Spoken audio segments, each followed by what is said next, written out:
আসসালামু আলাইকুম। দুদিন ধরে খুব বৃষ্টি নামতেছে, তাই দেখে আসি কলা বাগানের কী অবস্থা। তাই জন্য বৃষ্টিতে কী অবস্থা হয়েছে এটা ভেঙে দিলাম।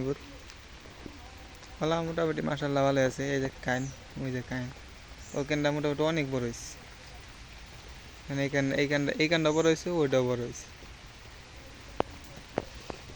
যোগে না ধরলেছে কি পানি পানি দিয়ে বেরিয়েছে।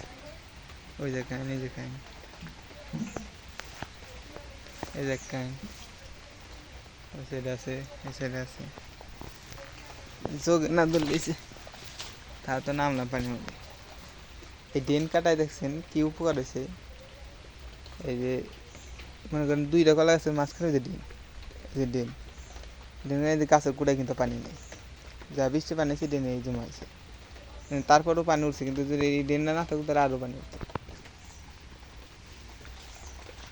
যাক, আবার নতুন করে পোয়া যে জ্বালাই দিছে, এই যে পোয়াগুলো কি সুন্দর জ্বালাইছে দেখেন। এই দুইটা জ্বালাইছে, তো একটা রকম, বেশি রকম না। হাইস্টে ওইটা রাখতে পারি, এটা উঠে অন্য জায়গায় লাগানো। এই যে কাইন, প্রত্যেক গাছে একটা করে পোয়া রাখছি। কিছু উঠাইছি, ওইটার মধ্যে উঠানো নাই, উঠানোর সময় নাই, আর কয়েকদিন পর উঠে দেবো। আর নিচে যে জ্বরটা না হয়, এই যে এই পোয়ার নিচে জ্বর না হলে লাগাই যাবো না। আর এই যে একটা নতুন পড়ছে, এটা আমি দেখিনি আগে, এটা নতুন পড়ছে। ওই যে আরেকটা পড়ছে নতুন, এটা আগের। ওই যে ওইদিকে আরেকটা আছে আগের। যোগে ধরিস না রে। এই যে নতুন পড়ছে, এটা মানে কালকে বেরিয়েছে। আরেকটা বেরিয়েছে, এই যে একটা বেরিয়েছে, এটা 2 দিন আগে না। দেখ, সবগুলো এখন বাইরের সময় গেছে, সব বাইরে দেবো। এই বৃষ্টির মধ্যে বাইরে এলে পারে যে কলার মধ্যে দাগ আসে, কিসে পোকে খায় না কিসে খায়। দেখ এই যে, আর এই যে কানগুলো, এই যে দাগগুলো কি, এই যে এই বৃষ্টির মধ্যে বাইরে ছিল, এই যে পোকে না কি খাইছে জানি না, এই দাগ আছে একটা। দাগে ভিতরে কলার কোনো সমস্যা না, কিন্তু উপরে দেখতে একটু খারাপ দেখা যায়, এইটুকুই। আর এবারে পোয়া না কাটায় একটা জিনিস খেয়াল করছি, কলা গাছ কলা ধরছে, হ্যাঁ, পোয়াটা কিন্তু গাছের সমান হয়ে গেছে, বেশি সময় লাগবে না। আবার এই পোয়ালা গাছে কলা ধরতে বেশি সময় লাগবে না। এই যে একটা ডিম কাটছি, 2 গাছের করে কিন্তু পানি নেই, সব পানি মাঝখানে এসে পড়ছে। এই কলাটা যে বৃষ্টির মধ্যে আইছিল না, তাই তো একটু সুন্দর দেওয়া যাচ্ছে। আর বৃষ্টির মধ্যে আইলে পরে দাগ চলে আসে। ভালো হলো, মাসাল্লাহ ভালো হয়েছে। কাইন তো আরও আসার কথা, ও যেটা আসবো 2-1 দিনের মধ্যে। ওই একটা কাইন আছে, যাই হোক মাসাল্লাহ ভালো হয়েছে যা হয়েছে। আর যে পেঁপে গাছ একটা আমাদের স্বাস্থ্য কাকা লাগাইছে, যে কয়েকটা পড়ে গেছে, বেশি বৃষ্টি তো 2 দিন ধরে খালি এইভাবেই এক দ্বারা বৃষ্টি না দিছে। আমত আর কি যারা বলে, আমাদের কারণে গাছের গোড়া নরম হয়ে গেছে, যেগুলো যে খুঁটি ছাড়া আছে সেগুলো ভেঙে ভেঙে পড়ে গেছে আর কি। মানে খুঁটি দেওয়া আছে দেখে এগুলো কিছু হয় না, খুঁটি দেওয়া। এবার দাম এখন নাই বেশি, তারপরে গাছ নষ্ট হয়ে গেলে এবারে অসুবিধা। এই যে এনে 2টা রেখে দিয়েছিলাম একসাথে, সবগুলো একটা করে গাছ রাখছি, কিন্তু এই জায়গায় 2টা গাছ কেন 2টা করে রেখে লাইছিলাম। মূল গাছ ছিল মাঝখানে, 2 সাইডে 2টা হয়েছিল, রেখে দিয়েছিলাম। দুপুর দিয়ে আর পুয়া উঠানো হয়েছে, মানে 2টাই কাইন হয়েছে। এই যে দেখছেন, এই যে একটা কাইন বেরিয়ে দিছে, ওইটা মানে বেরিয়ে হার নেই, একটু সময় লাগবে। একটা জিনিস খেয়াল করছি, যে এই 2টা যে রাখছি, এই 2টা যেরকম গাছ আছে, ওই সাইডে একটা করে রাখছি, সে একই রকম গাছ। এটা আমি পরীক্ষামূলক দিচ্ছিলাম যে 2টা করে চারা রাখলে কোনো অসুবিধা হয় কিনা। আমি তো কোনো অসুবিধা দেখতেছি না।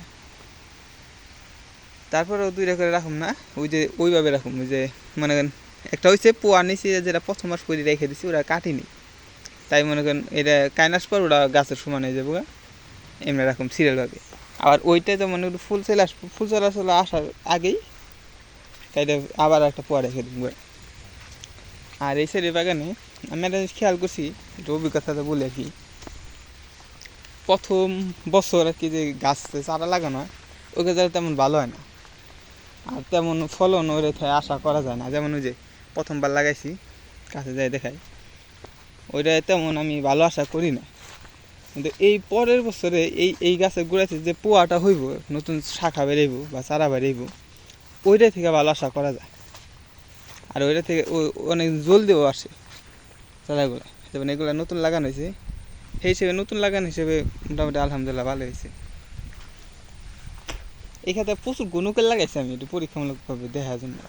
দেখেন মাঝখানে ওই যে একটা 3 কিনা থেকে লাগাইছে, এই যেটা গাছ, 2টা গাছের মাঝখানে আবার ওই সাইডে, আবার ওই সাইডে হইবে, আবার ওই জায়গা থেকে আবার এই জায়গায় আরেকটা পোয়া লাগাইছে সেই দিনকে। এই যে অনেক গণিত, কারণ জমিটা একবারে সোজা লাম্বা, বেশি চওড়া না, ওই যে পর্যন্ত। হ্যাঁ, চাইলে মানে খোলামেলা দেখে একটু গনুকের লাগাইছি। যদি বদ্ধ এরকম থাকতো তাহলে তো গনুকের লাগানো যাইতো না। তারপর দেখি কি হয় আর কি, দেখতে তো আর অসুবিধা নাই চারাগুলা। আর এই জায়গায় যে ভেন্ডি লাগাইছিলাম, এই ভেন্ডি যে 2টা বাড়তে যেতেছে, যেগুলো এগুলো ছিঁড়ে নিয়ে যাই। এগুলো যে আজকে না ছিঁড়লে শেষ, যেগুলো হ্যাঁ সব আর খাওয়া ছেঁড়া যাবে না, বাড়তে যাবো গা, শক্ত হয়ে যাবো গা, হাত তো আবার চুলকা। এগুলো কয়টা করে ছিঁড়লে পরে খারাপ হয় না, কিন্তু একটু বড় হইব। 2 লাইন লাগাইছিলাম আর কি, আম্মু এসে ছিঁড়ে নিয়ে যায়। এই বৃষ্টির জন্য মানে 2 দিন ধরে আসতে পারে না। ওই যে এক টাকা হয়ে যাবে আর কি, আমাদের বাসায় তো মানুষ কম,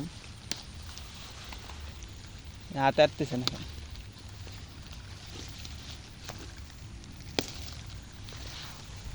এই যে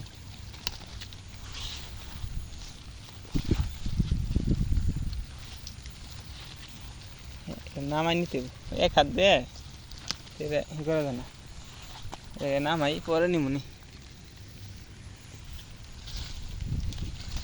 আর আছে না বলে আছে, এগুলো আর কি কোন সার নাই, বিষ নাই, এর জন্য এগুলো বাড়ি অল্প করে করতে পারলে ভালো, সার বিষ ছাড়া খাওয়ার জন্য, পরিবারের জন্য। এখানে কোনো এক ফোঁটা সারও দিয়ে নেই, বিষও দিয়ে নেই, এক এক তো হয়ে গেছে গাইগুলো। তো আর অন্যান্য তরকারির সাথে মিশিয়ে খাইলে এক এক তো আর কি সুন্দর মতন এই যে ঢেঁড়ুর গাছ মাশাআল্লাহ। যাই হোক, বৃষ্টি নামতেছে এখন ধীরে ধীরে নামতেছে, এমনি তো মোটামুটি অনেকক্ষণ নামে। আর এইদিকে ওই যে কলা গাছ, আমার এইদিকে এমনি আমাদের ডিন, কিন্তু ওই ডিন থেকে 4 হাত রাইখে দিচ্ছে যে আরেকজনের জমিতে কোনো পাতা ইট না যায়। যে ঘাস কাটছে, ঘাসের এই যে ময়লা করে জায়গায় ফেলে রাখছে, দেখছেন।